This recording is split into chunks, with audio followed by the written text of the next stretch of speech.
Good evening friends. आप लोगों के साथ यूपीपीसीएस मेंस पे हम बात कर रहे थे इसी सिलसिले में, क्योंकि जीएस पेपर 1 पे बात हो रही है और उसमें बहुत सारे इश्यूज करंट से रिलेटेड हैं, वुमेन हैं, सोशल इश्यूज हैं। और अब हम नई बात करेंगे पॉवर्टी और डेवलपमेंट रिलेटेड इश्यूज पे। तो उसमें एक बात पूछी गई है मुझे कि कुछ बच्चों ने पूछा है कि सर हम लेटेस्ट डेवलपमेंट्स को उत्तर में कैसे लेके।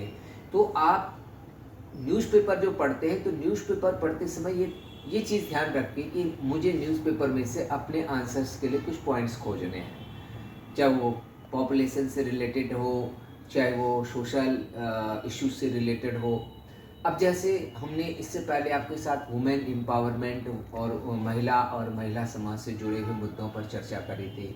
तो देखिए अभी कुछ समय पहले जनवरी में ही जो है आपने देखा, 21 जनवरी को आपने देखा था कि महाराष्ट्र के मुंबई बीएमसी के इलेक्शंस हुए। और बीएमसी इलेक्शंस में लॉटरी सिस्टम के माध्यम से पुणे, धुले, मुंबई, नांदेड़, नई मुंबई, मालेगांव, नासिक और नागपुर में मेयर की सीट महिलाओं के लिए आरक्षित की। यानी कि इन बड़ी बड़े शहरों की जो मुखिया होने वाली हैं, इसकी लोकल सेल्फ गवर्नमेंट की, अर्बन लोकल गवर्नमेंट की, वो महिलाएं होने वाली है। तो ये पॉइंट आपके उत्तर में कहीं ना कहीं होना चाहिए।